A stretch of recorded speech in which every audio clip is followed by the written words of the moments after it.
This meeting is being recorded. Hello, and thank you everybody for joining the meeting. I'm Jackie Hefner.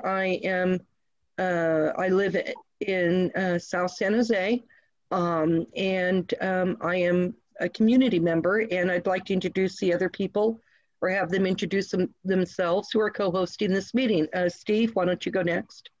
Thank you, Jackie. Hello, all. My name is Steve Pinkston. I also live in South San Jose in District 2, and happy to be with you tonight. I'm Karen Latin, and I'm a District 2 resident and part of the hosting team for this meeting. By the way, I guess technical support, I do not have the ability to share my screen right now, so that's going to be kind of important in a few minutes. David? Oh, sorry. My name is David Eisbach, and I am a real estate broker. I own, operate Amber Realty and Property Management. I've been kind of active on the housing scene for a number of years, and that's what brings me here tonight. Thank you. And I'm in District 1, actually.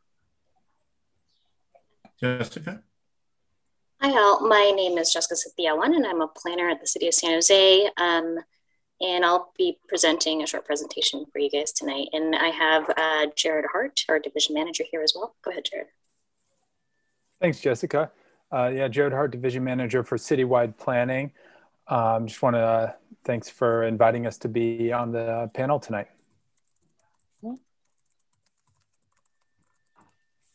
Great, thank you. And don't we have somebody here, somebody else that needs to introduce themselves, Karen?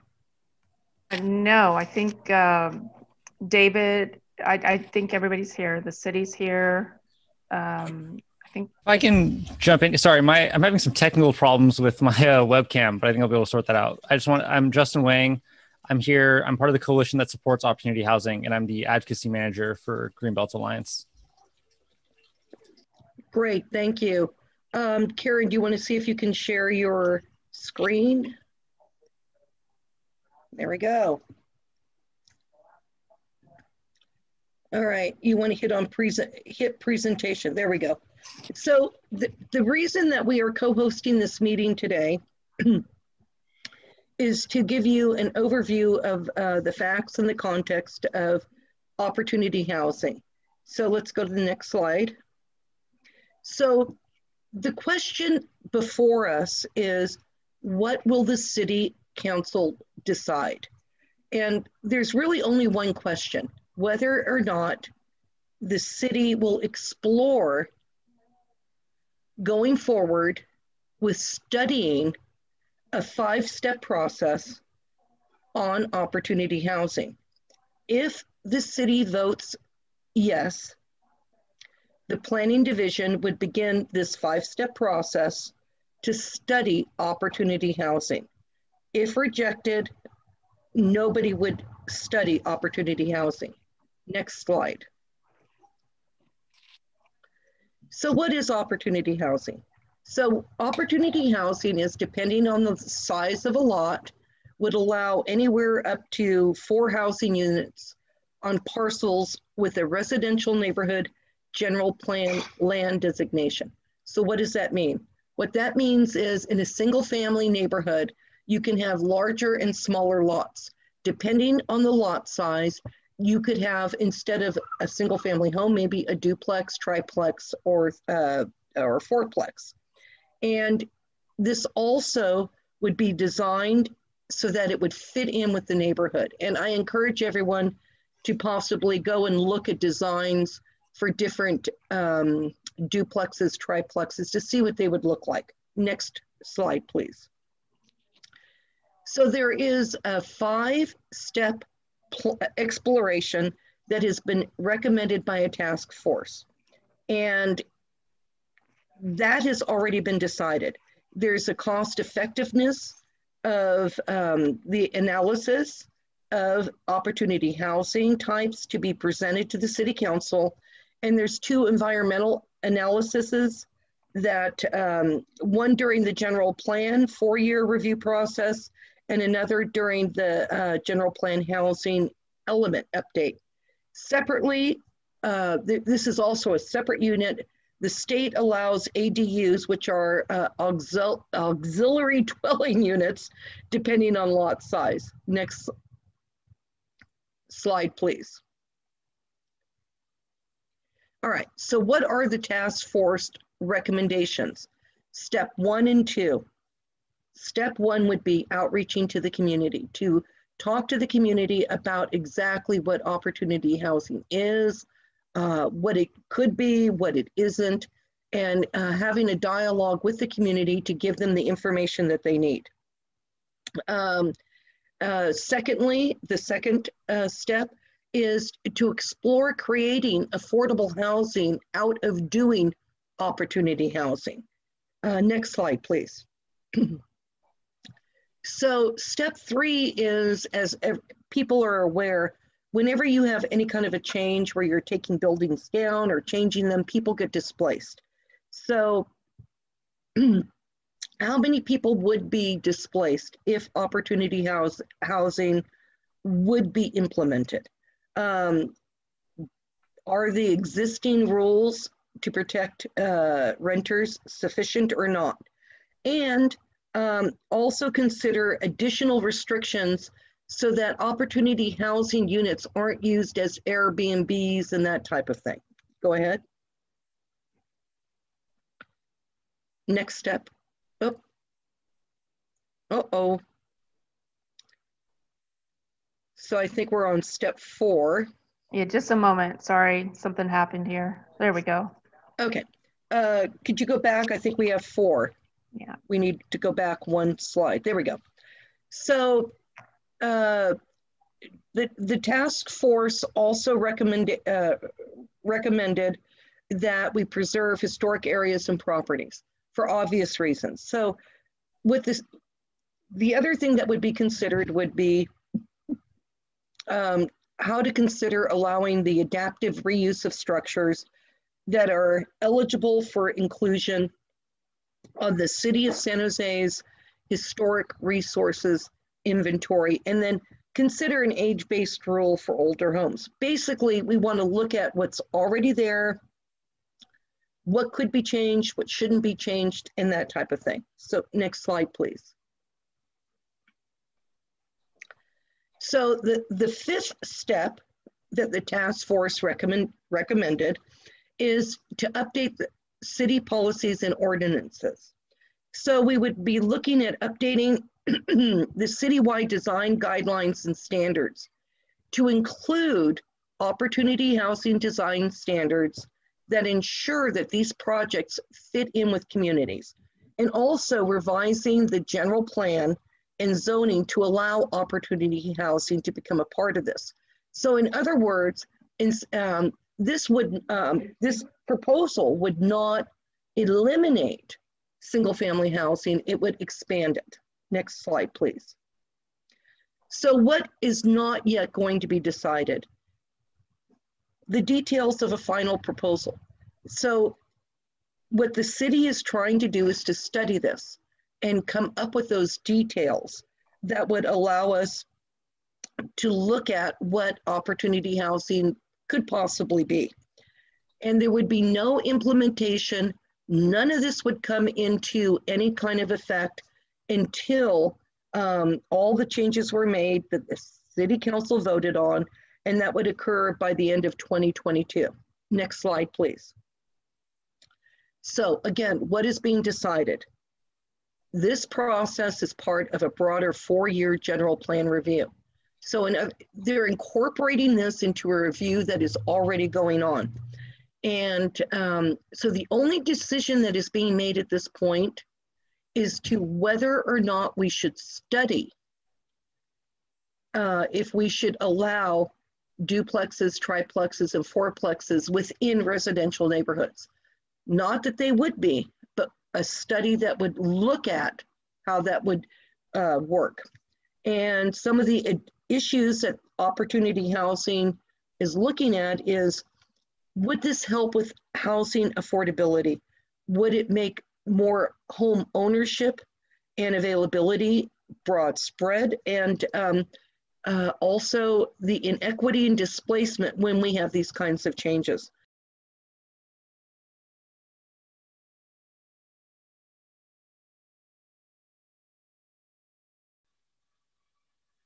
Okay, great.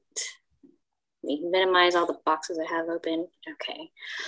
All right, well, thanks, Jackie, for that introduction. I think you covered a lot of what we have here, and so thank you for stating it very clearly and eloquently. But yeah, good evening, everyone. My name is Jessica Sithiawan, and I'm the planner for the City of San Jose, as I told you earlier. And with me, we have Jared Hart, Division Manager of the Citywide Planning Team, and we'll answer any questions that you have afterwards. We have a brief overview presentation of Opportunity Housing for you tonight, and we're going to start with some of the background on zoning in San Jose and the housing crisis. So currently all of the residential land in San Jose, 94%, so almost all of it is designated for single family homes. And that's a lot higher than the national average of 75% of residential land in big cities that are zoned for single family homes. And you can see the extent of this land with the light yellow showing all the land for single family neighborhoods up on the slide. And the shortage of land to build homes is one of the contributors to the housing shortage and affordability crisis. And we see that all over the Bay Area and San Jose, as you guys know, especially with median home sale prices reaching $1.225 million in the fourth quarter of 2020. And as you guys, if you've been paying attention, it continues to skyrocket. So with these issues, we must ask ourselves, where do workers, teachers, young families, and others who can't afford a single family home in San Jose, where do they go? A lot of families, they don't qualify for affordable housing, but they also can't quite afford a typical single family home in San Jose. And additionally, families may not want to live in these higher density developments and prefer single family neighborhoods. And so what is opportunity housing? So opportunity housing is one way to deliver more housing choices by allowing additional housing types in existing single family neighborhoods while keeping the general form and the scale of a typical residential neighborhood. And we've had a couple of people ask for considering this to meet our housing production goals. And yes, it will help some, but this is just one strategy in our toolbox to help with those goals. What this will do is to provide additional housing choices rather than just single family or multifamily homes. So it would allow multi-unit housing such as duplexes, triplexes, and fourplexes on properties with a residential neighborhood land use designation, which we typically apply to single family neighborhoods.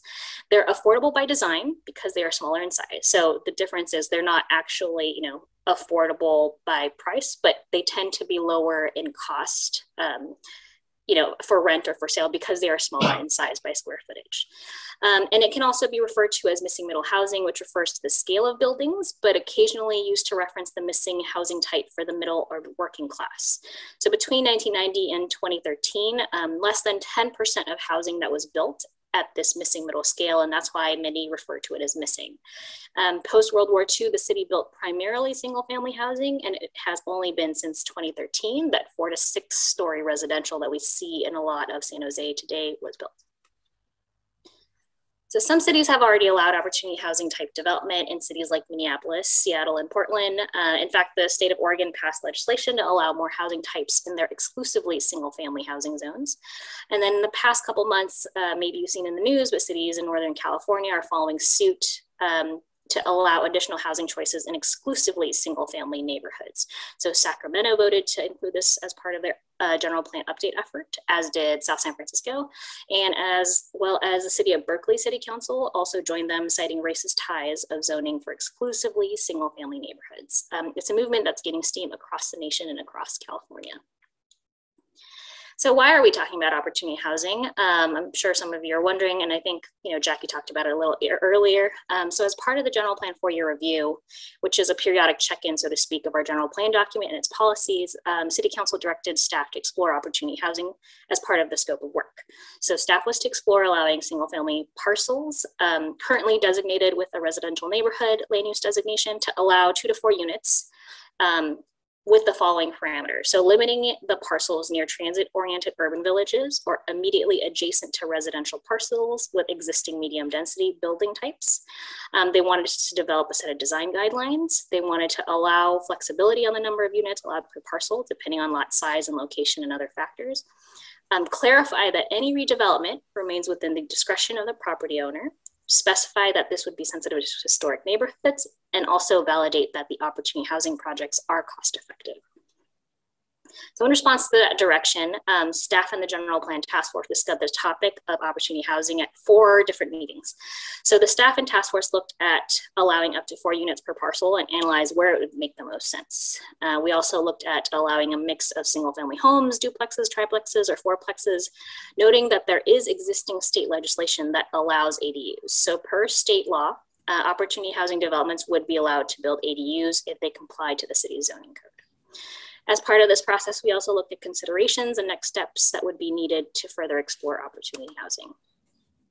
So staff presented recommendations at the February, July, and August 2020 General Plan Review Task Force meetings.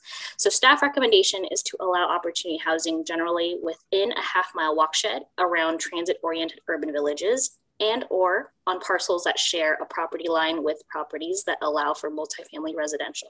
So this is pretty in line with what the City Council had asked us to do.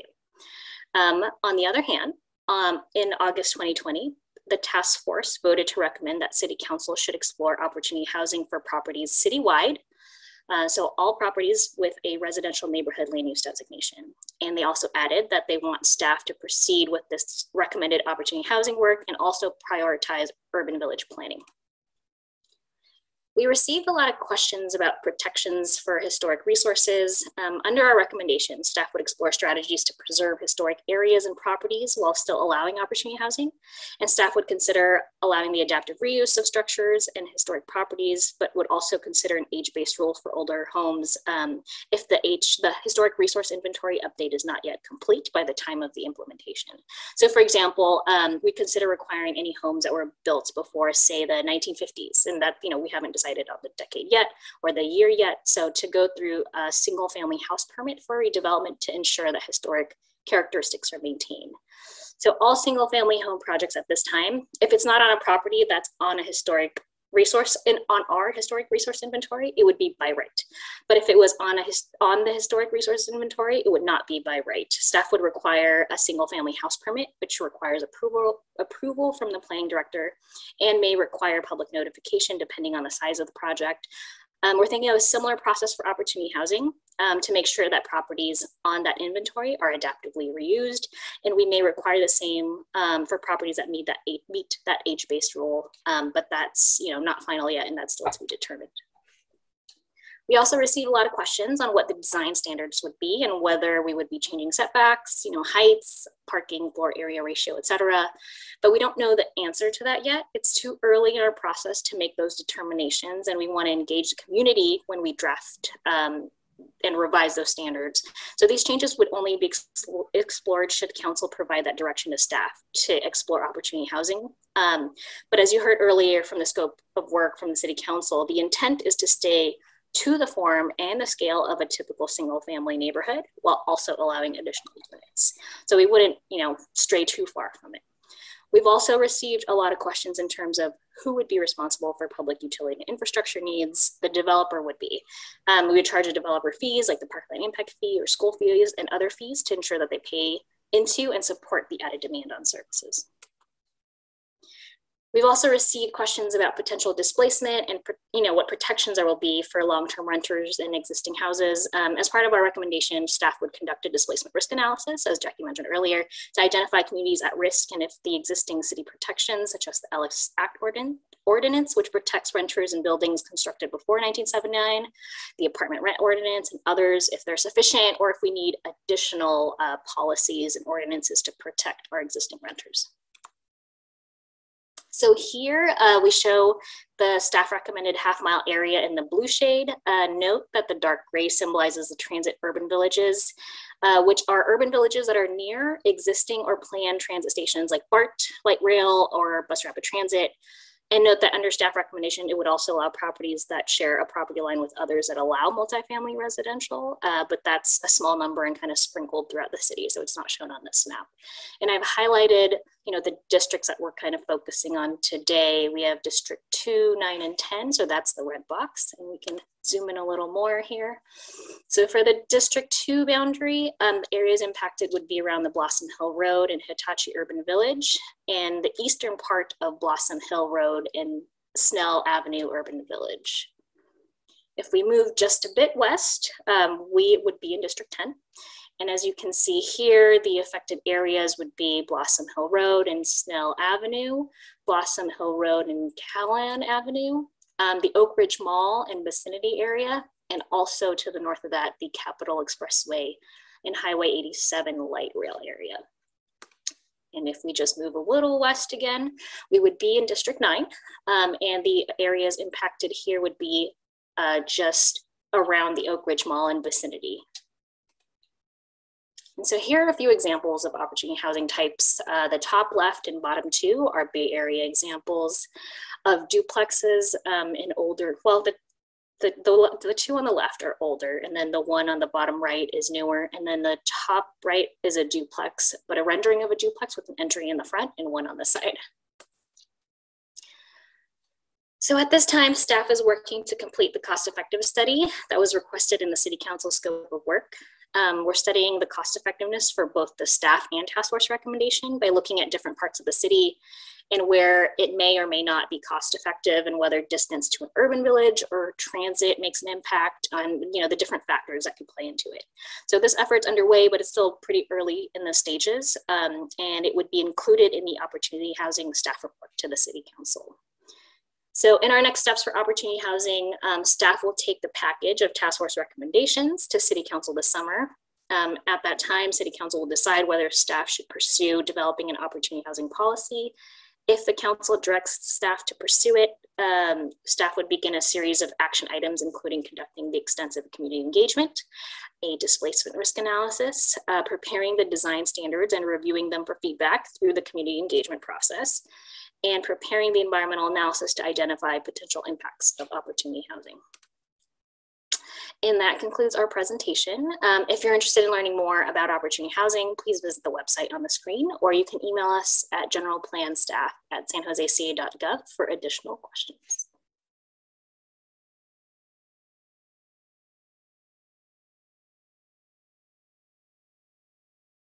So first of all, hi everyone. My name is Justin Wang. I'm the advocacy manager for Greenbelt Alliance, and I'm part of the coalition that supports opportunity housing. So if I can, my slide works, lovely. So first of all, I just want to open up by saying, I'm glad we're having this discussion today. I know that we've all heard a lot of things about it. It's about opportunity housing, and there's been a lot of passion, and it just shows how much we value our neighborhoods. And I think it's, there's a lot of anxiety around opportunity housing because it's getting so much attention. And, I think this is a really good opportunity for us to talk about it and understand what we're really talking about when we say opportunity housing. But first, I just want to open up with, showing off some of our endorsements that we've received so far. You can see Catholic Charities, Greenbelt Alliance, United Way, just a huge range of really, really excellent organizations, from a wide variety of backgrounds. And I think that goes to show the strength of this proposal. And as far as actually, what are we discussing? The general plan task force recommendation. I think the city's done a lot of my homework for me. So apologies if this sounds duplicative, but, going back to August 2020, this is what the general plan task force, which was, composed of a bunch of community members and viewpoints, they made this recommendation to staff, which is to explore allowing up to 4 units in single family neighborhoods citywide. And the rest of the bullet points that I will spare you from me reading. And so I just want to say, so let's talk about this, what is actually at stake right now? And I think the city already said this, it's that the next juncture for the City Council is to study this policy. It's not the implementation, it's us doing our homework and seeing what this could actually mean. What can this do for San Jose? And so, what we see, what I and the coalition see opportunity housing providing is an opportunity for smart and full growth, which is really crucial, as we know, in protecting our open spaces. I know D2 cared a lot about this. All San Jose residents did, and especially folks at Greenbelt. We fought really, really hard to protect Coyote Valley. And proposals like this are, contribute to our ability to preserve really precious natural and working lands like that. And, along with that, it's just, more housing, providing more San Joseans with a place to live, and finally, just promoting San Jose's climate plan. So, and now I'm going to go send us back in time just one more time, going with a really, really quick history of San Jose. And so, if we go all the way back for quite a long time, this was, of course, the historic land of the Muwekma Ohlone tribe. We're all here on the land of the native peoples, the Muwekma Ohlone people. And so they are, of course, the original stewards of this land. But, in 2021, we're of course living here now. But before then, 1777, San Jose was first founded as just by colonists as a farming community to provide food for the presidios of San Francisco and Monterey. And it had a population of 68. And in 1850, it went up to 750, population went up to 750. And this is when San Jose became California's first incorporated city and the state's first capital. That is, of course, a picture of the capital in San Jose. And 1920, the Roaring 20s, really a very exciting time. I can't say I was there to see it, although my high school did throw a really excellent Roaring 20s themed prom. So that is much of my knowledge comes from that. I jumped ahead. But so the population then was 39,642. And some notable times some notable events were that San Jose Junior College was founded, the Bank of Italy building was constructed, and the Fox California Theater was built. So 1950s, this is, of course, right after the war, World War II. And these are kind of the last years of Silicon Valley being the Valley of Heart's Delight.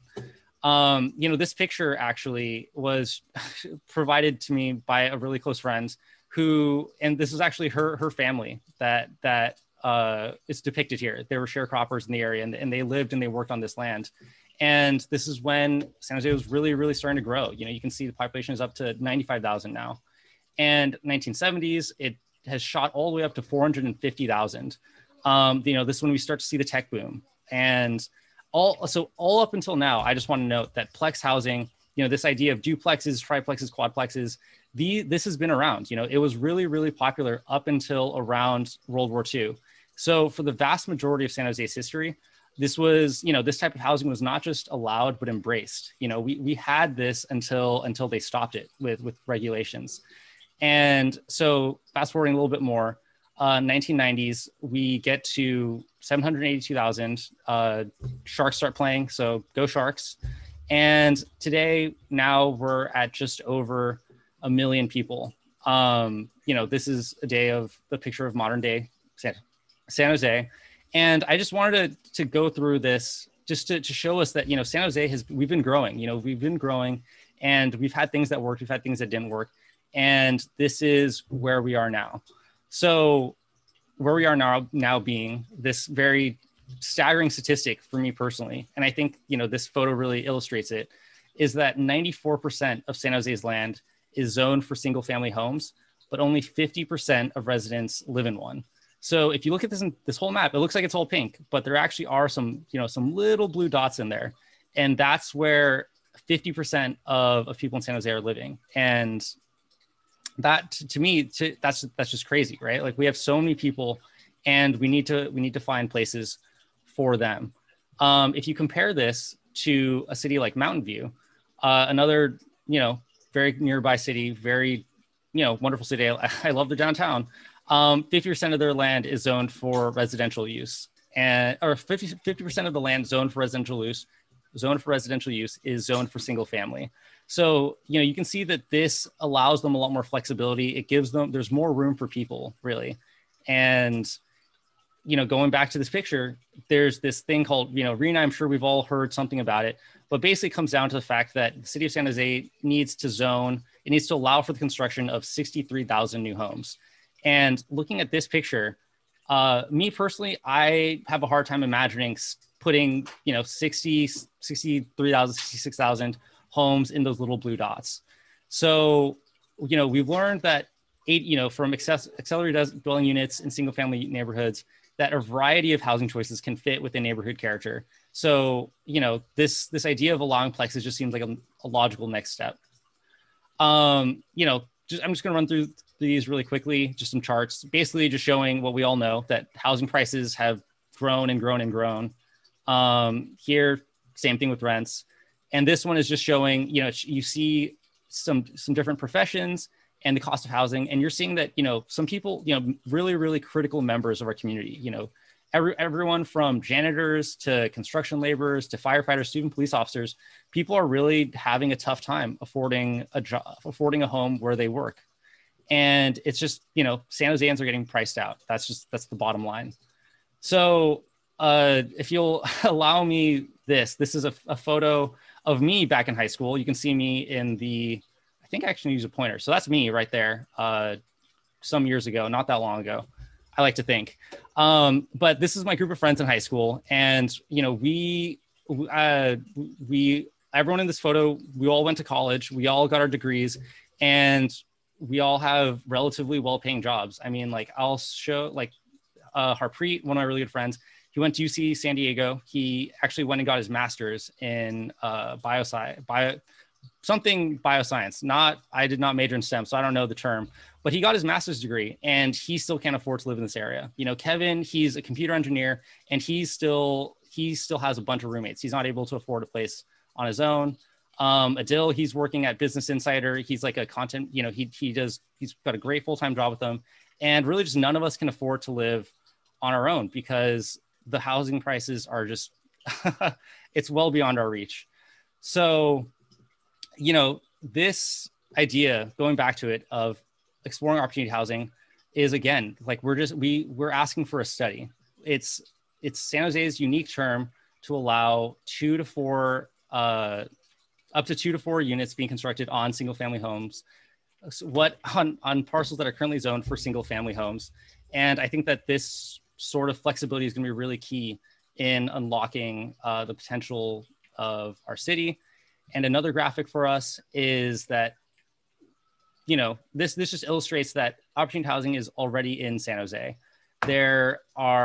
You can see in every single district, there is some number of Plex housing, some more than others, but you can see on this map, it's everywhere. Every single district in San Jose has Plex housing, has opportunity housing, and they're doing just fine. So this really quickly, I'm just going to run through some examples of existing duplexes and triplexes, different types of Plex housing that are currently existing within San Jose. These are just taken off of Google Street View. So, and you can see them for yourselves. So just running through those. And again, going back to opportunity housing and, you know, this question, can opportunity housing benefit me? Yes, I think it can. I think it can benefit everyone. And here's a quick quote just thrown there to be a little cheesy, but from Audre Lorde, of how there's no such thing as a single issue struggle because we do not live single issue lives. And this quote really speaks to me because I think opportunity housing has the potential to be so many things for so many different people. You know, it's a multifaceted tool. It can address things like housing availability, affordability, and our climate crises that we're facing. So another thing that I would be remiss not to mention is the importance of fair housing. So the Fair Housing Act was enacted nearly 60 years ago, but it was not a magic wand and it must be activated through supporting policies. So because San Jose has this obligation to further fair housing, they should be implementing opportunity housing under the Affirmatively Furthering Fair Housing Act. That's a mouthful. So to make sure that they're addressing past discrimination. And the key here is really that this is an affirmative requirement. Like San Jose must be proactive in addressing these past missteps. And so this is just one really important step in that direction. So again, you know, talking about fair housing, I think the Othering and Belonging Institute actually did an analysis and they concluded that there's 2 obvious ways to promote racial residential integration. The first is to preserve integration where it exists. And the second is to give enhanced opportunities and incentives for at least some people to move out of segregated communities and into different race communities. So this is obviously, opportunity housing is one way that San Jose can affirmatively further fair housing and desegregate its city by implementing this citywide to make sure that all neighborhoods are open to every San Josean. And going back to my bread and butter, this is slides that I'm very much familiar with. Talking about the climate and our open space lands. This opportunity housing also represents an incredible opportunity to be able to take to be able to reduce greenhouse gas emissions, take cars off the road, and improve quality of life for San Joseans. We can see here that there's sprawling commutes, and as we know, cars on the road spewing greenhouse gases, that is not what we want to see. It negatively affects our lives in many, many ways. One statistic that recently came out of a study was that just between North San Joaquin County and the Bay Area, there are 80,000 commutes daily, with each one of those trips being an average length of 120 miles. And 75% of those commutes are single occupancy, which means just one person in the car. So if you do the math, that's actually just under 10 million, 9.6 million vehicle miles traveled being generated every day just between North San Joaquin County and the Bay Area. And so if we're able to put homes near jobs, near where people want to work and play, then we're able to really do something meaningful for our environment. And this is something that Greenbelt Alliance has talked about for a while now. You know, opportunity housing is going to create the gentle density that can be accommodated by a lot of neighborhoods without these typical concerns that are, you know, the drastic changes in neighborhood character or extreme traffic. And I also want to highlight some that VTA went on record saying that opportunity housing in the staff proposal did not go far enough to support transit, because as we know, transit is really, really key in meeting our city's climate goals. So finally, I think the city had a much better map than this. Theirs was much prettier, but this just again shows the limiting of opportunity housing to urban villages. And it just, you know, San Jose is this big, and I don't think we can constrain opportunity housing to these little barriers. So how can you get involved? These are the ways. Check out the website. There's even more, there's more examples of opportunity housing, and there's just a whole bevy of ways you can get involved in this movement. So once again, thank you everyone so much for your time, and it was great to be here. Here are some links. And that'll do it for me.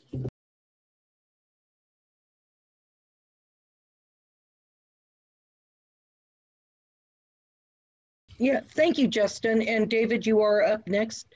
And here we go. I just wanted, but David, I want to remind people, if you have questions, please post your questions so that we can answer them. We'll either answer them directly or we will present them to the panel. Thank you so much.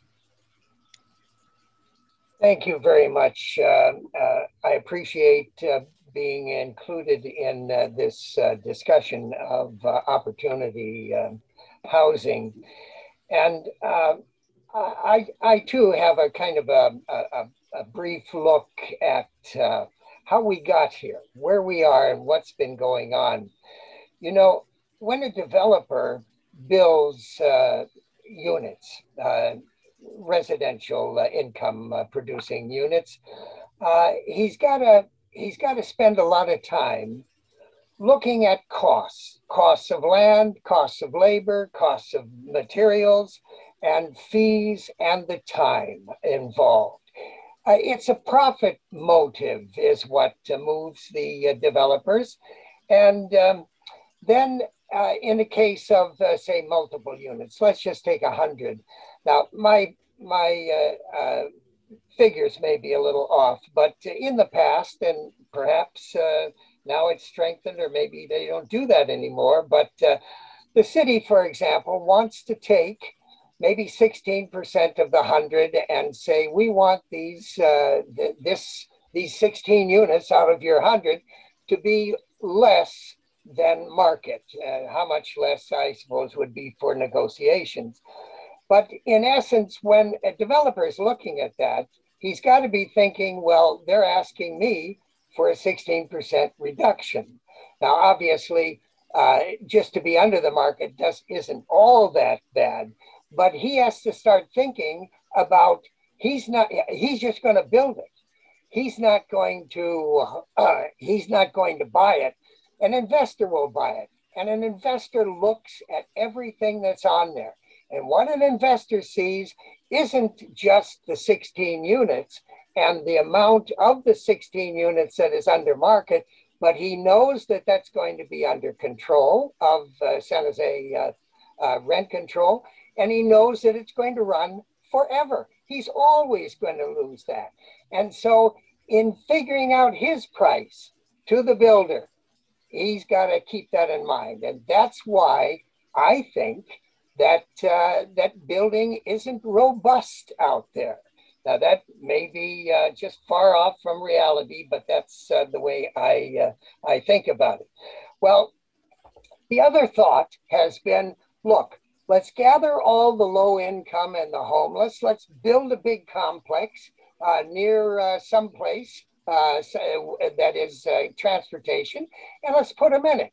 Now, rightfully so, I think that the nonprofits who represent low income and homeless people, that these outfits were totally against that. They said, just look at the major cities, New York, Chicago.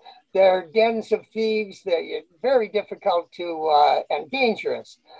So there's drugs and everything else in them. And so it's not the right thing.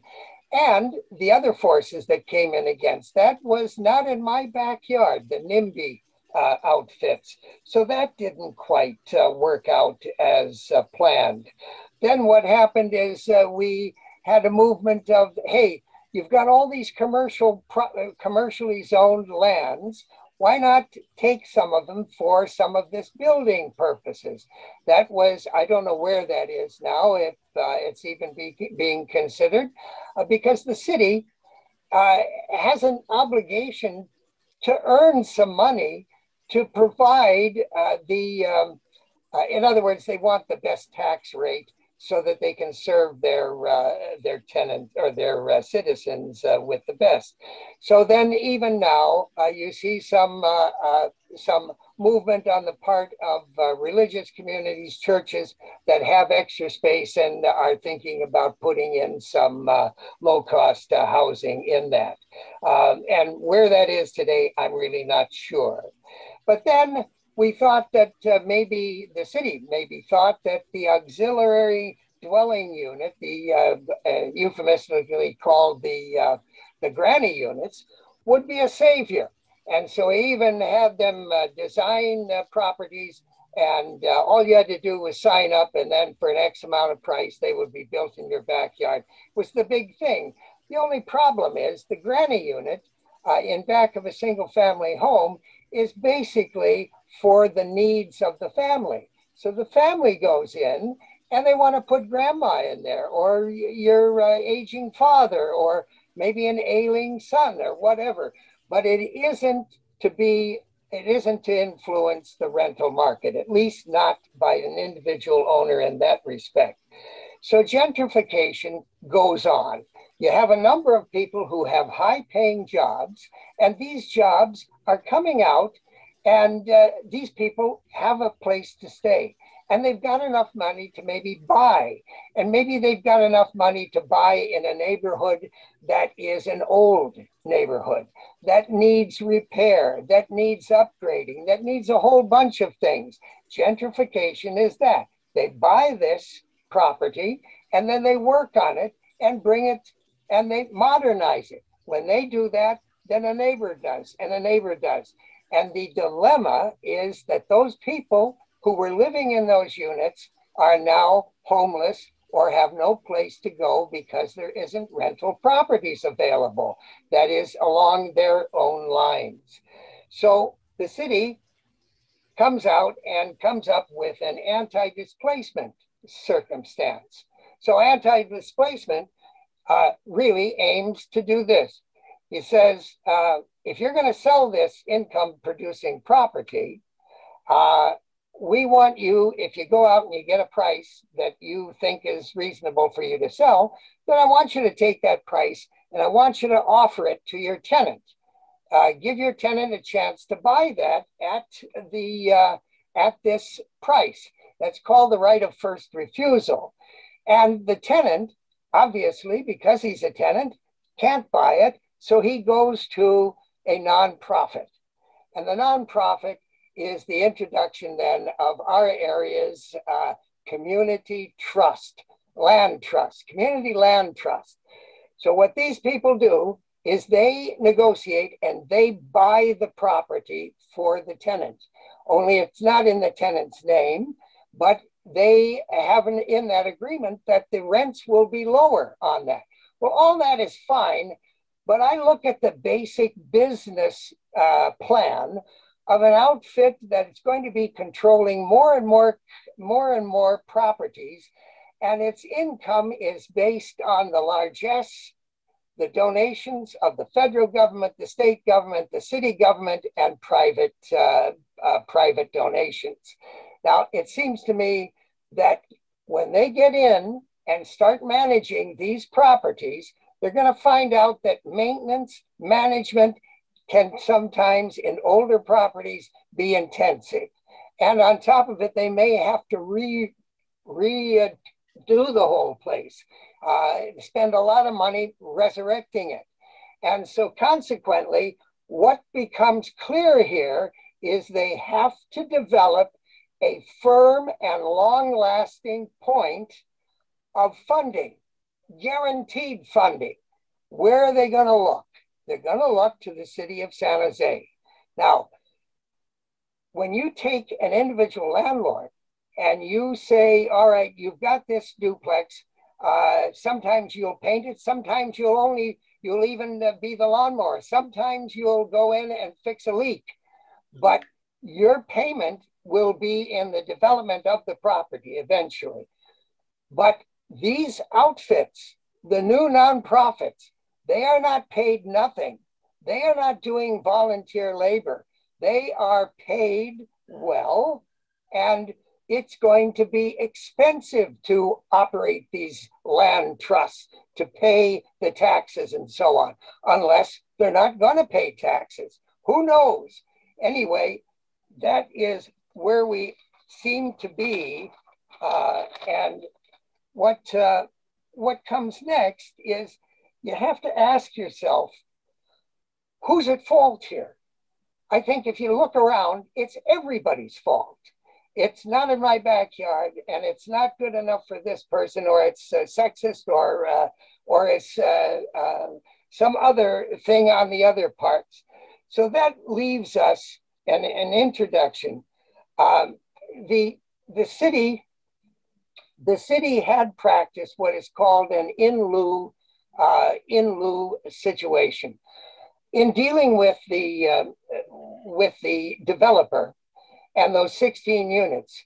The city would, at sometimes, I don't know if they're still doing it, would say, look, give us $100,000 for each of those 16 units, $1.6 million, and we will let you loose. Then you go ahead and you develop, right? We'll let it go at that.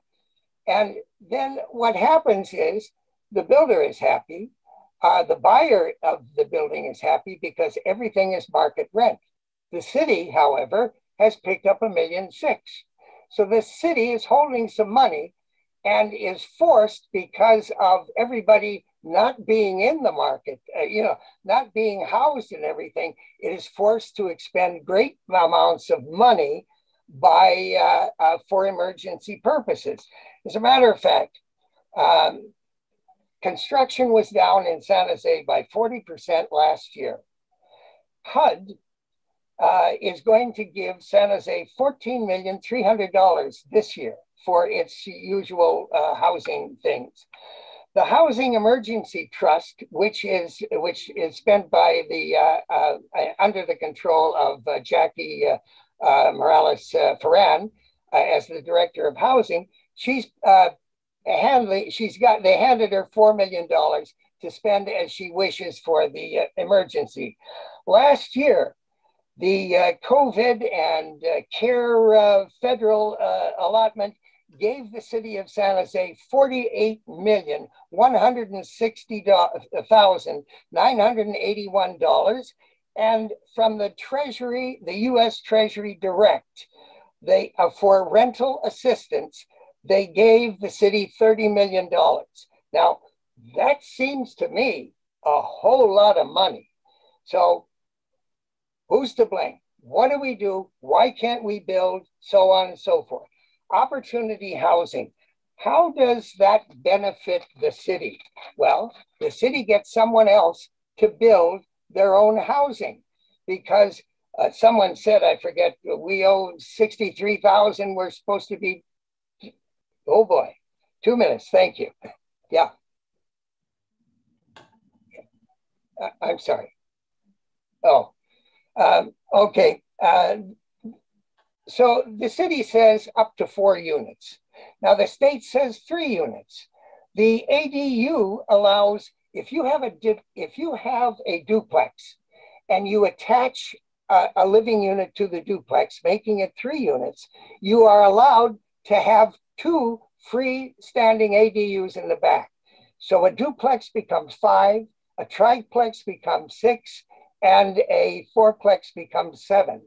Now, somebody mentioned square lots.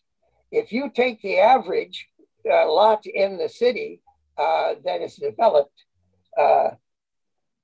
yeah, it's developed, it comes to 6,000 square feet.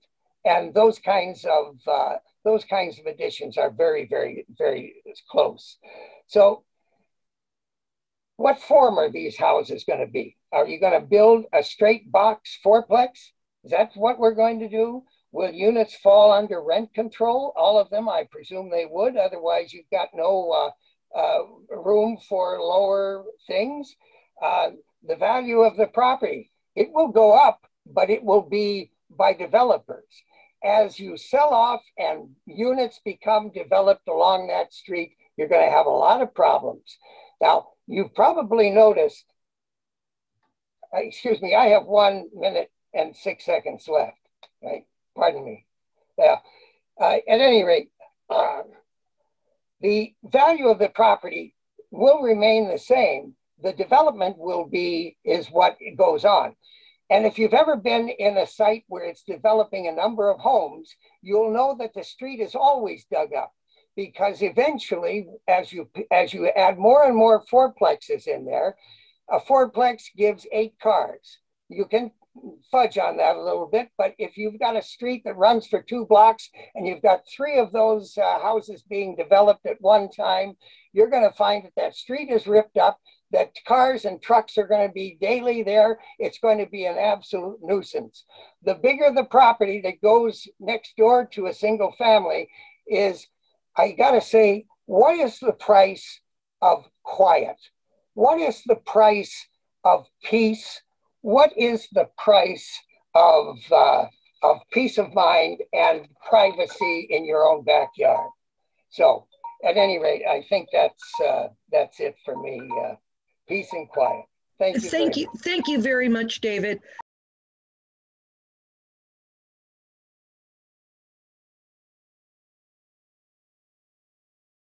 We are now going to go to questions and answers. Karen and Steve are going to handle some of those. Some of the questions have already been answered. And I also would like to remind people that the question before us right now is whether or not to study adding opportunity housing to various parts of the city. That is the only question here. It's not whether to implement it. It's whether to allow the city to look at it. And I think that's an important thing for us to remember. We're not talking about implementing it. As a co-host, I want to make it very clear that I am not in favor or against opportunity housing. I don't have enough information. Yeah, I want to call on Ann Wilkie. I think she has a question that might best be posed to city people. Ann? Steve, I think you've got to read her question. I don't think she can, okay, just read her question. Ann made a comment where she has seen entire developments that were based on duplexes. And she says, look at Bear, I guess that's Bear Valley maybe. And how would you respond to that, Jessica or Jared? Please unmute. Thanks for the question. Yeah, I mean, I think there are areas in San Jose that are, blocks that are mostly duplexes or entirely duplexes. So that is a product type that we have here. I mean, I think the proposal is different in that, or the opportunity housing is proposing, you know, allowing duplexes up to fourplexes on individual single family lots. So it's a different type of scale of development than, say, a large subdivision of primarily duplexes. Although there again, there are examples of those in San Jose. Are we ready to, did somebody else want to answer that, or are we ready to go forward to the next one? Okay, I'm going to go forward just because we're kind of maybe running a little low on time. I think there's a lot of questions. So the next person I'm going to call on is Marnie Kamzan. Marnie, do you want to pose your question, or do you want me to read it?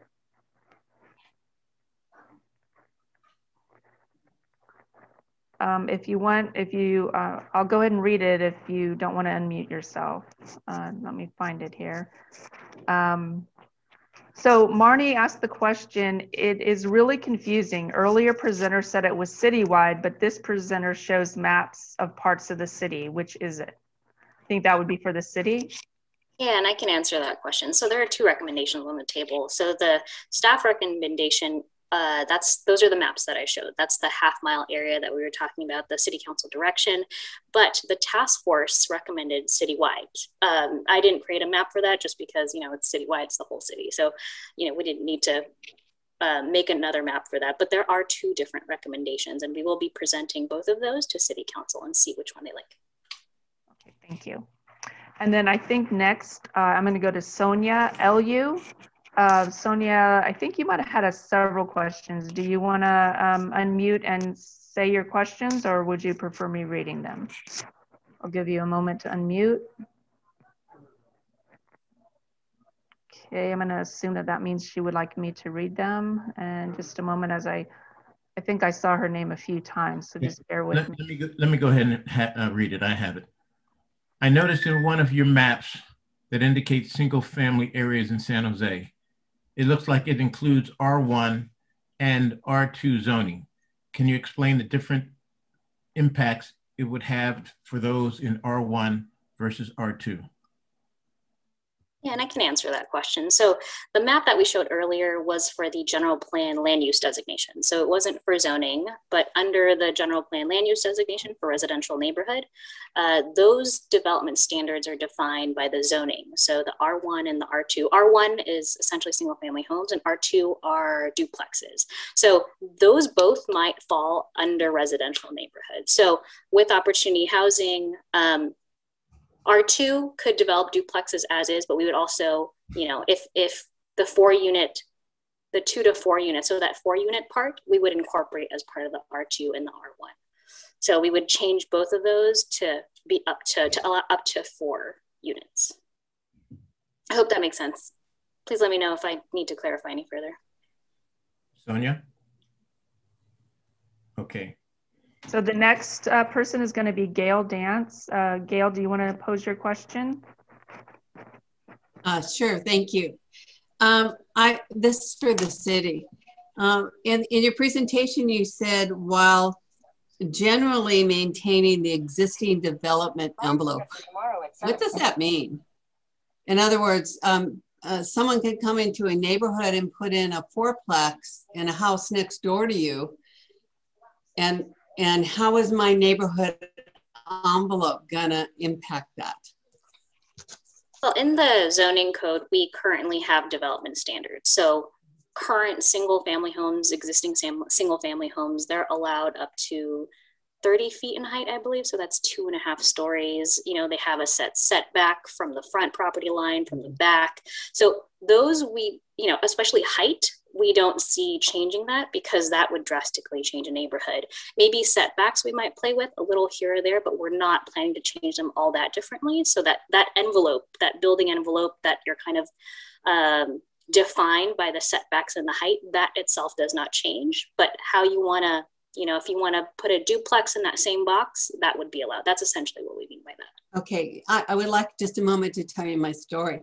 I live in a single family neighborhood, and my neighbor next door turned her house into a duplex. And now I can hardly get in and out of my driveway. There are two different families living in a house in a single family neighborhood that I bought into 40 years ago, raised my children and plan to live here the rest of my life. And it's totally changed our street. We have a cul-de-sac. There is no parking requirement in this proposal of yours. And so I have huge concerns, and I'm experiencing every day the negative impact of the fact that the city let that happen. And the only reason the city let that happen, they said, had we been a homeowners association, they would have deferred to our association. But because we were just a little neighborhood without one, we were subject to what the city allowed to happen. Okay, and it's not nice. So I had to say that. Thank you. Thank you for your comments, Gail. We appreciate the input. The next person. Just a note that Hugo Mesa and Christina Ferrigno have comments or questions ahead of the rest. I think you have to scroll a little bit further up. No, I'm saying I was going to go to Hugo next. So Hugo, would you like to say your questions live, or do you want me to read them? I'll wait a moment for you to unpause. And I'm going to assume you would prefer me to read them. So Hugo says, would neighbors, parentheses, possibly immediately next to a parcel considering opportunity housing development, have a say in whether a parcel receives approval? I can imagine not all property owners want this to happen on parcels next to theirs. I think that would be Jessica's question. And I would like to say that there is no requirement that the neighbors have an ability to do that. It will be a granted right to come in and do whatever they want to do, as long as they maintain the city standards for building the building itself. Yeah, thanks for the question. Yeah, you know, the permitting process ultimately would be considered in the next phase of this work if council directs us to continue exploring the opportunity housing policy work. You know, I think staff's initial thought was that kind of initial approach was to look at something similar to the single family house permit process, where some single family homes, if you meet certain criteria or development standards, you can go immediately to a building permit currently, or if it's over a certain FAR or you're in a historic conservation area, it requires a single family house permit. That's the process currently for a single family home. Again, the exact permitting process would be determined in the next phase of this work, because we've definitely heard a lot of feedback and understand the concern there. Okay, I'm going to next ask Jim Zito. I think I saw your name a couple times, so we're going to let you unmute and ask your questions. Thank you. So just by means of identification, I've been on the Planning Commission for 8 years, from 2002 to 2010. I also sat on the General Plan Task Force for the 3 times that it met, including this last one, which discussed opportunity housing. And at the time when it came, I was actually very supportive of opportunity housing as proposed by staff. It made a lot of sense from the perspective of the walkability component to basically mitigate any traffic, for sure. When it was expanded and I started to do the analysis, the questions that came to mind, and I want staff to correct me or to either confirm that even though it might be citywide, it wouldn't be effective in planning districts. So for your PD or plan development or a specific plan, these are 2 areas which would not be open to opportunity housing anyway. So the argument that was given for making it citywide as far as integration and the whole racial bias issue really doesn't play out, because places like Silver Creek and Meadowlands and the Evergreen Specific Plan in my area, they'd be exempt and there wouldn't be that integration. But when you looked at the older neighborhoods that have larger lots by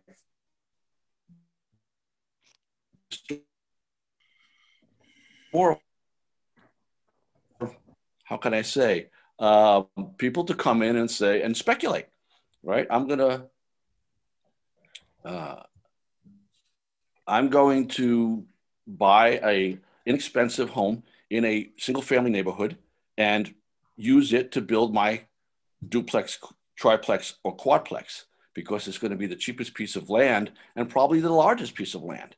And unfortunately, the thing that we're trying to prevent, which is gentrification of older neighborhoods, is going to occur.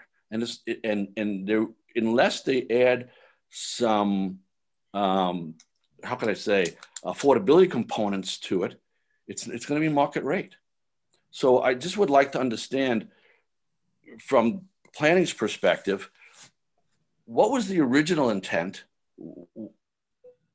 and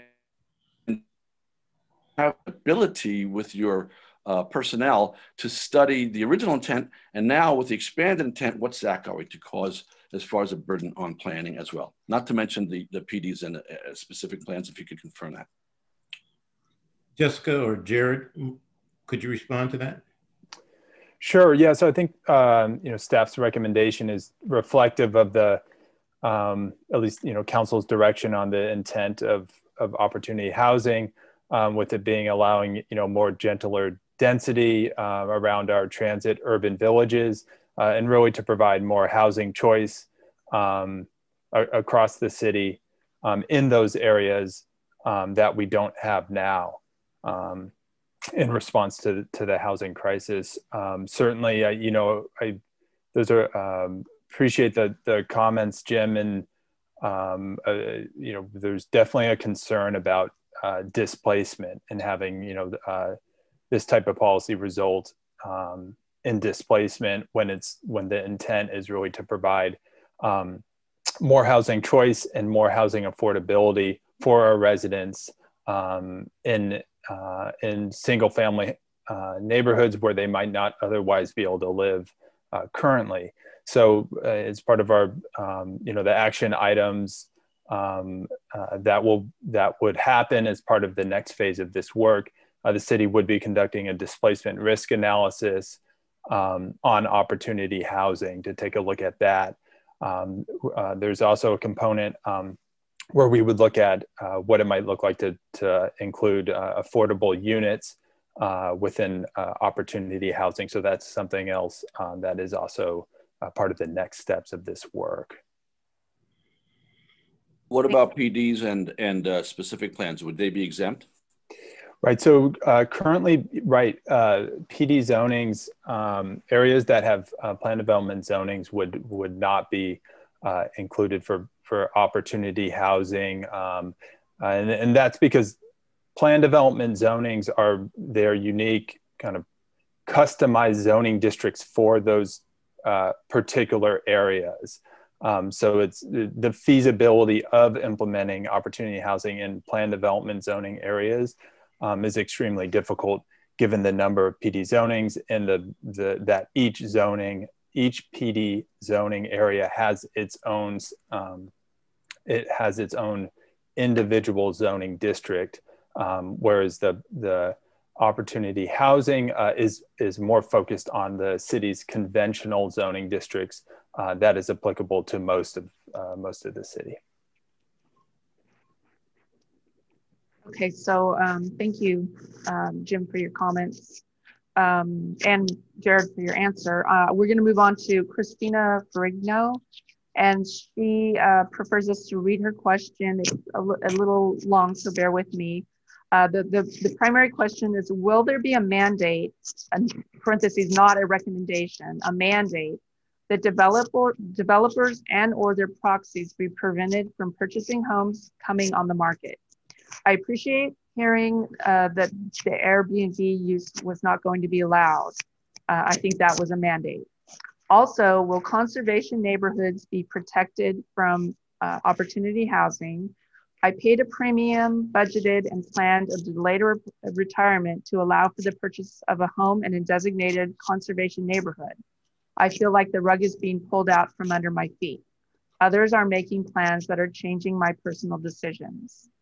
And then finally, the comment is, if the city thinks this is a good idea, it should be placed on the ballot. The citizenry en masse should vote. A limited council should not have the power over my home and living circumstance. So those were mostly comments. So the original question was about the mandate. Will there be a mandate that developers and or their proxies be prevented from purchasing homes coming on the market? Anybody know, Jared or Jessica? Yeah, that is probably not something the city can regulate. I mean, I think, currently a developer or, an investor could buy a single family home now or a single family lot. So to my knowledge, that's something that would be difficult or not feasible for the city to regulate in terms of who might purchase a single family property. Okay. So the next question, I think Marie Kelly. Hey, Karen, can we go back? I think Christina had a couple other questions. So will conservation neighborhoods be protected from opportunity housing? And I'm sorry. No, that's okay. Originally, we would go through that process I described earlier about the single family house permit. So it would be, well, I guess our original thinking is that it would be allowed so long as you can adaptively reuse, but that's something that, we can consider a change for. We can determine that at a later stage, right, Jared? I think originally we were going to treat all historic resource inventory properties the same way, but maybe if conservation neighborhoods are a little more special, we can consider a different treatment of it, but we're still looking into it and it's not yet determined. Correct. Yeah, that would be, that's part of the action items. It's part of the next phase of this work if council directs us to continue on. And I think, our, staff felt initially that, for historic homes or homes in conservation areas that opportunity housing could be allowed, but that it would, the home would have to be adaptively reused.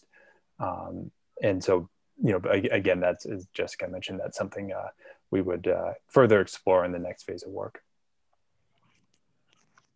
Marie Kelly asked a question, will the units for opportunity housing be for sale or will they be rental housing? We wouldn't specify whether it'd be for rental or ownership.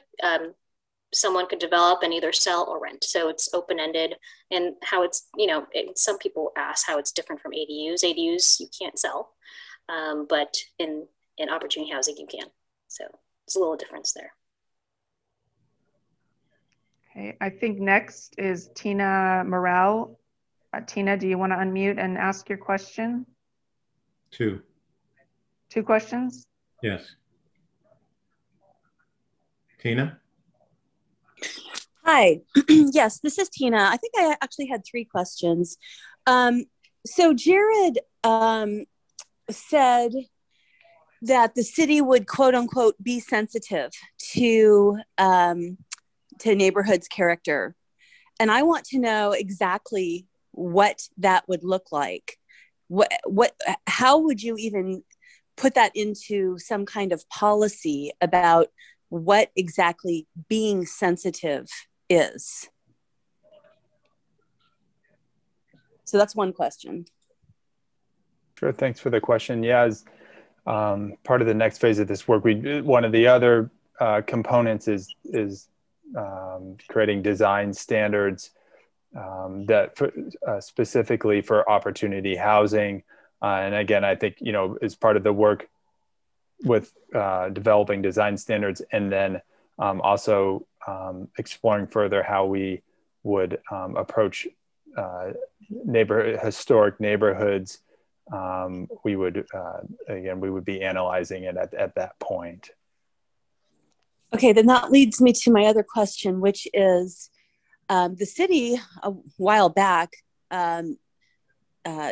said that the historic resources inventory needed to be completed. and it's not. So I would like to know where it is in the process right now. Is it being worked on? Is it going to be worked on? Is there any chance that it will be completed before Opportunity Housing starts moving forward? What's the status of it right now? Yeah, it is a priority, and you're correct. There is much needed surveying work, historic surveying work that needs to be done. We are moving forward with that work. Our historic preservation team of one and a half planners. We've got pretty limited resources there, but we're continuing to work on getting that survey work completed. Is, I think, mentioned. We're looking at if Opportunity Housing. It's likely, to your question, no, we would not finish all the survey work before Opportunity Housing would be implemented, assuming, depending on council's direction on that, on whether to even continue exploring this. But we were looking at other requirements that would be put in place for historic neighborhoods and homes, like an age-based rule. I think Jessica or one of the other presenters may have mentioned that, to where we would have some process in place to identify homes that may be historic, that are in areas that have not been surveyed yet. Okay, and then the last question was, where is this Opportunity Housing project right now? I thought I heard it's going to council and they're going to vote to have it studied, but I thought there was already some study going on. So I'm a bit confused. If somebody could help unconfuse me, please. Sure. Yes. So right now we are doing a cost effectiveness study, and that was requested by City Council in their scope of work. So we're going to bring that study when it's completed to Council. That would help inform them of their decision whether or not to proceed with Opportunity Housing. So that would go to Planning Commission and City Council in the late summer, early fall, I want to say. And then should council decide that staff should work on it, then we would start our entire work plan, and that would take another year or two. And then, after that gets, then they would go back to City Council, and if they adopt it, then it would be implemented, and then people can start, building Opportunity Housing. But still, we're still kind of a long ways away from that. Okay, thank you. Thank you for your question.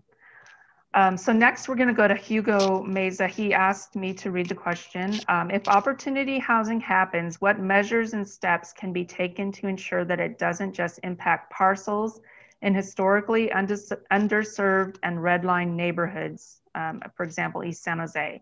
How can the city accomplish a balanced and equitable implementation of Opportunity Housing, including in affluent areas like Rose Garden, Willow Glen, et cetera? So as part of our work plan, I think that would be analyzed as part of our anti-displacement risk assessment, but also we, recently established an Office of Racial Equity.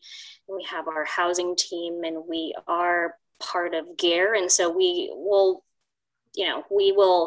make a coalition of different staff members from these different departments to kind of, provide their input from their perspectives as well, so that we can find like an equitable solution and making sure that we're not,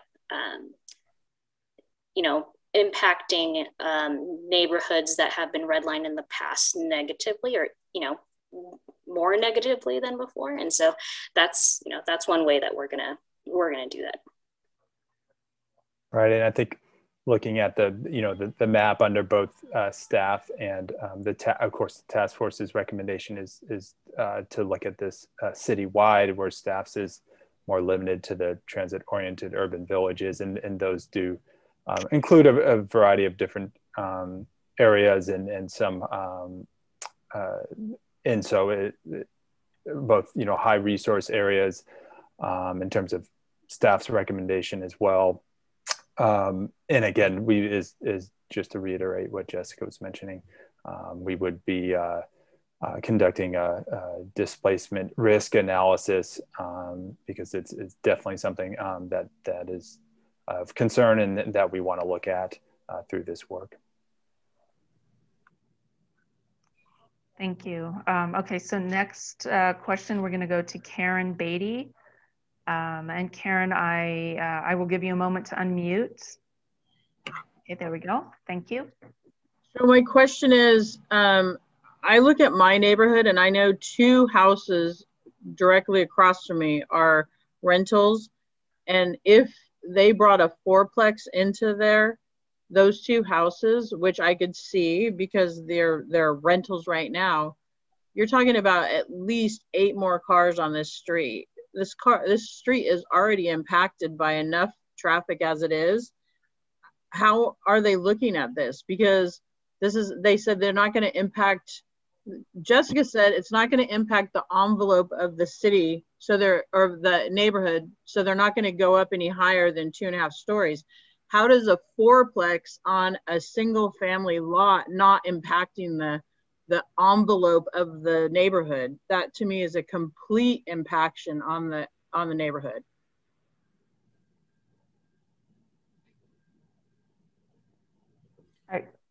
I'm not sure, was there a question in there or? Yeah, my question is, how is bringing a 4-plex onto a single family lot not impacting the neighborhood? That's a huge impact on the neighborhood, because now you have 4 families in a neighborhood that on a lot that had 1 family. I bought my house 25 years ago.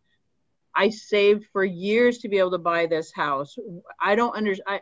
My children are grown and live with me. So I understand that it's really hard for people to buy, but I mean, I've told them buy further out. Do I want them to go to Gilroy? No, but I had to start out in Newark. I wanted to live here. I started in Newark. That's what happens when you're young and out of college. You can't afford housing in the neighborhood. You go out and work hard and save money. I mean, I don't understand how they're saying a 4-plex won't impact the neighborhood. Yeah. Jessica or Jared, did you want to respond, or are you simply going to receive what she said and No, sure. Yeah, I mean, I could appreciate the comment. I think, you know, the amount of units that might be built on a property may be based largely on the size of that property. A lot of lots, yeah, given the envelope, as we mentioned, the idea here is to keep the setbacks and heights generally the same. So it's you know, probably what could be developed maybe largely predicated by the size of the lot. So if it was a smaller single family lot, it's probably unlikely there would be a duplex there. If it were, it would be studios or a smaller unit just by the kind of confinement of those development standards. So in terms of the number of residents, would be somewhat limited by the size of the lot and the character of the neighborhood in that lot pattern. Can I ask kind of a follow-up related question that I think might help clarify that question? Is there any discussion, or, you know, I guess, is there anything that can be done about the parking to allow more on-site parking or require it? Could that be implemented in the policy that since parking seems to be one of the the biggest, I would say, concern, is there anything that the city could put in the policy to help that? Yeah, yeah. Thanks for the question, Karen. Yeah, so that would be something we would look at during the next phase of this work. We certainly, parking is one of the big concerns. We've heard about the opportunity housing concept as we've gone to different outreach events. So we definitely hear that concern, and it's something is, you know, again, if we're directed to keep working on this by the city council, along with the other development standards like setbacks and heights, design guidelines, parking would also be something that would be considered and looked at, and you know, we'd be taking additional input on that. Okay, thank you. So we're going to go to Jim Zito. He had a follow-up question. Jim, do you want to state it, or do you want? Yeah. Okay. Sure. I thank you for the opportunity. I was wondering if the city had any data on a district by district basis. What percentage of the residential properties are PDs or specific plans? And Jim, I think you asked this at an earlier meeting, a month or so ago. And, I apologize. I totally forgot to pull this number for the proportion of PDs.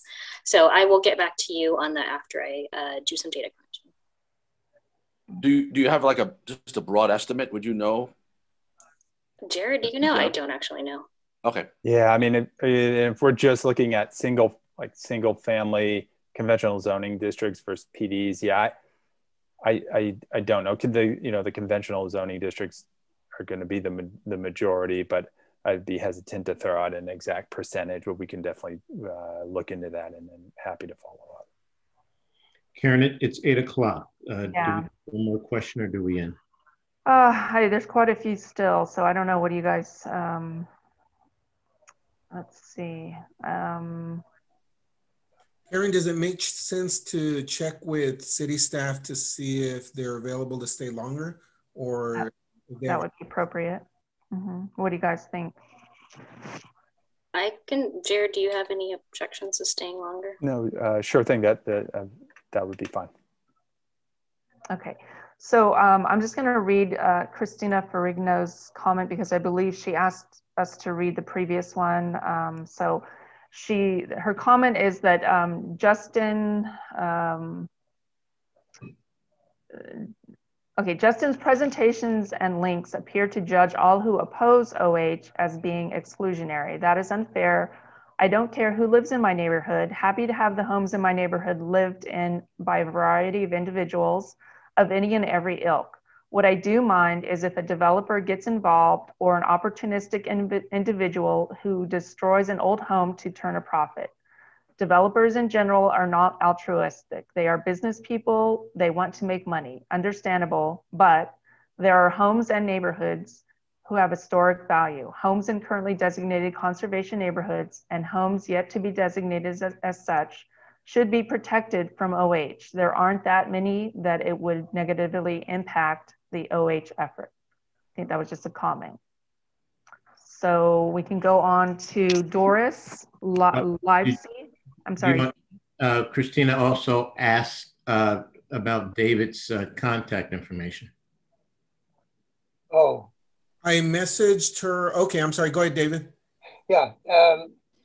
I can be reached at that's for David, EISBACH at SBC Global. That's EISBACH. There's a D in front, at SBC Global. Is that .net? .net. Sorry, .net. Okay. Okay. Sorry, so Karen, just the last comment. Could I just address that super quickly? At least the first part of it. So I think it certainly was not my intent, and I hope it's not conveyed on the website that we're saying people are exclusionary. I think what we're referring to with fair housing and whatnot is the history of redlining and many other exclusionary practices that prevented people from having a fair shot at building wealth, owning homes that many other more fortunate people had. And I think we see that in the racial disparities that we have today.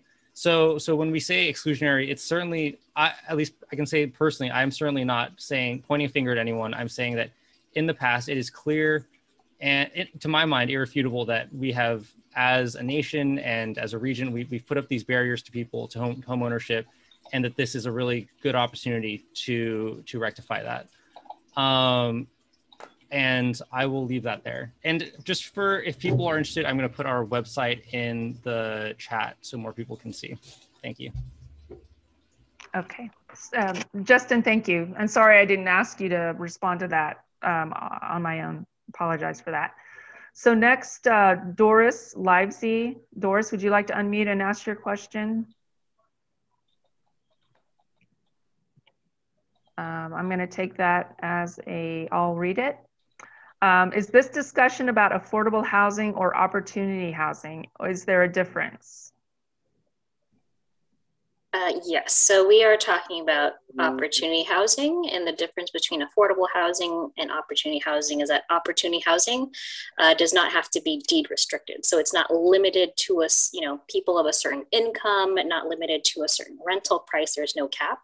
It's just more affordable by design. So they're smaller. So for example, in a single family neighborhood, you have the option to buy a single family home or to buy, a half of a duplex. Clearly the half of the duplex is going to be cheaper than the single family home. And that's what we mean by affordable by design, and not necessarily like a deed restricted affordable housing limit.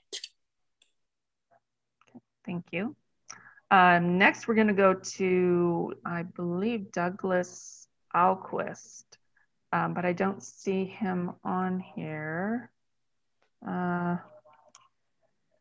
I was told that Victoria had a question, but I don't see Victoria either. Victoria, are you available? Well, she has to be promoted to a panelist. Oh. So I'll just go and read Doug's because he's next in line from what I see. So, Okay. So I'll just read his. So why don't we use part of the property to sell to the residents who live, I think, near Glider, to live then to Glider? I think he wrote, yes, I think he's saying, why don't we use the property to sell to the residents who live near Glider? They are 15 properties directly adjacent. This would allow for more property to be raised and makes the Glider property smaller, which could make it cheap to lease to a charter school. And then, yeah, so I think there's some confusion as to what we're talking about at this meeting. We're not really talking about school properties. Gail Dance has a question, and she poses, regardless, is this fair? Only development neighborhoods are exempted. Gail, did you want to clarify your question? All right, let's move on. Okay, so the next person is Marie Kelly. And Marie, do you want to say your question or do you want us to read it? I'm not seeing her unmute, so I'll go and read it. What problems, issues have arisen in cities that already utilize opportunity housing? It's too early to tell right now. I know that Minneapolis just started implementing their program probably in the middle of last year. And so they're only a few months in, so they haven't seen, even if permits have been coming in, construction may be starting, but, we don't have enough data on that yet. It's a pretty new concept and they just started implementing it. Same with Seattle and Portland. So I think, things are just starting, so it's a little slow, but we haven't seen, the side effects, I guess, is if that's what you're asking. And I just mentioned too, we do have, there is opportunity housing now in our existing neighborhoods. We do see that, and it has been shown to be compatible. But in terms of like this kind of more widespread, new policy approach is as Jessica mentioned, it's a little too early to tell. Yeah, I want to thank everybody for being here this evening. David, Justin, Jared, and Jessica, for sharing with us and helping us to get the community to understand what exactly is before them, because I think that's important. So, but we thank you all for attending, and I think that's about it. Anybody have anything else? Thank you very much. Thank you for having us. Yeah, thank you. Thank you all. Thanks, everybody. Thank you. Thank you. Night. Good night. Good night. Good night. Thanks, everyone.